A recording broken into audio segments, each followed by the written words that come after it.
Rapprochement entre les deux communautés. Un restaurant dont la spécialité typique, le houmous, est proposé à moitié prix si des clients juifs et arabes le partagent ensemble à la même table. C'est un reportage de Maël Benoliel.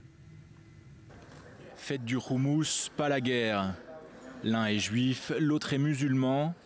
Tous les deux assis à la même table, ils s'apprêtent à manger un houmous.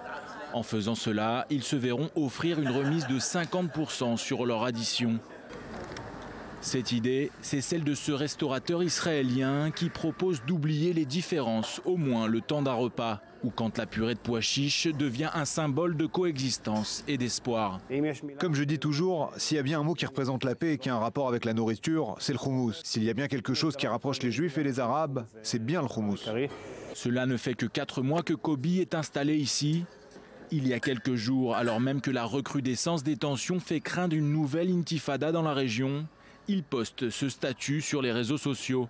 Peur des arabes, peur des juifs, chez nous, il n'y a ni arabes ni juifs, il y a des êtres humains. Résultat, plus de 6500 likes sur Facebook en quelques heures.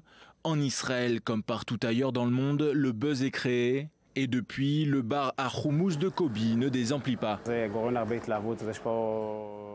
Les gens sont enthousiastes et viennent beaucoup plus nombreux. Pas forcément pour bénéficier de la promotion d'ailleurs, surtout par soutien et parce qu'ils s'identifient à ce que je pense. Mais de là à ce que ça dépasse les frontières d'Israël et que ça intéresse tellement de gens, toutes les plus grandes télévisions du monde n'arrêtent pas de m'appeler, c'est disproportionné.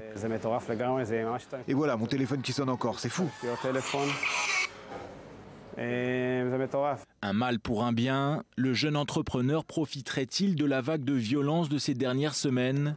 Lui, en tout cas, s'en défend. Ça n'est pas une mauvaise pub pour moi et c'est bon pour le business, mais ce statut, je l'ai écrit avec mon cœur, parce que c'est des choses auxquelles je crois et c'est beaucoup plus important que le business. Quoi qu'il en soit, en Israël, qu'on soit juif ou musulman, plus de 6 kilos de houmous sont avalés par an et par personne. Celui de Kobe, d'après ce client, n'a rien à envier au meilleur. Le houmous est super, voilà, là son restaurant est rempli, tant mieux. Il faut plus d'initiatives comme ça. C'est à Kfar Vitkin, dans ce centre commercial derrière moi, que cet Israélien tient son houmous bar. Alors si vous aussi, vous êtes d'abord un être humain comme Kobe et que vous aimez le bon houmous, c'est dans son restaurant que cela se passe.